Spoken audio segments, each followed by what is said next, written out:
Hi. I go to a Catholic school, and what I've picked up from what I've heard about their beliefs is that they believe that those who commit suicide go directly to hell. What can you tell me about that? You know,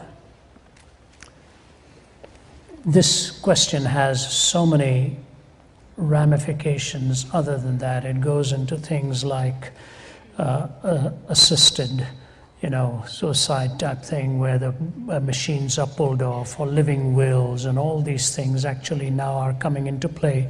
The more machines we have and the more science grows, the more complex these decisions become, and we are making more decisions of more rapid nature, or more dramatic implications.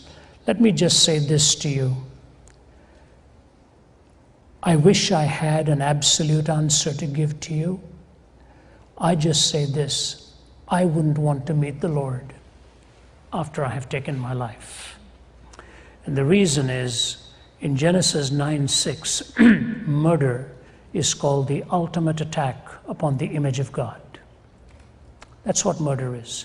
You have violated the image of God. So if I violate the image of God in someone else, or I violate it in myself, it is the ultimate act of lack of faith. And without faith, it is impossible to please God. So I would say I wouldn't want to meet him on those terms.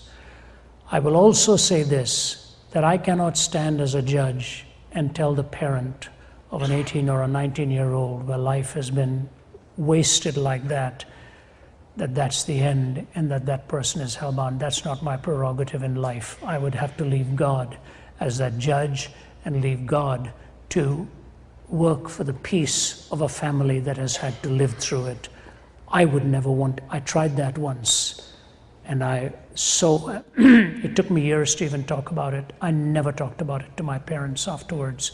My wife spoke to my mother and my father and said, it is so embarrassing to Ravi to even discuss it. It's easier for me to discuss it from a platform than it is to talk one-on-one across a table. The fact that I tried to take my life is a devastating thought to me. The only consolation I have is that I didn't know Christ at that time. Now that I know him, I will never ever violate the image of God that he's given to me. And I just pray that in pain or in struggle or whatever, in Romans 14, it tells you about eating food, about one day being more sacred to one than another. It gives you all of these things. And it tells you this: whatsoever is not of faith is sin. What it really means is, if you violate a conviction that God has placed in your heart clearly, it's a sinful thing to do. So I would say what Francis Schaeffer says about the sovereignty of God and the responsibility of man. If you're ignoring the sovereignty, he says, that's what I will preach to you at that time. If you're ignoring responsibility, that's what I would preach to you at this time. If anybody is toying with the idea of taking their life, that's what I would say to them. Don't even think about it. It's the most sacred gift that God has given to you. Don't use your freedom to violate your freedom.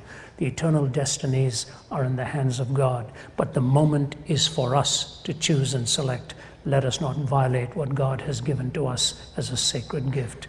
It is a privilege that is entrusted. Trust him through the wildest twists and turns. When you finally meet with him, you'll find he sustained you the greatest in your darkest night of the soul. George VI was dying of cancer, and he spoke to the world, and he said this: I said to the man at the gate of the ear,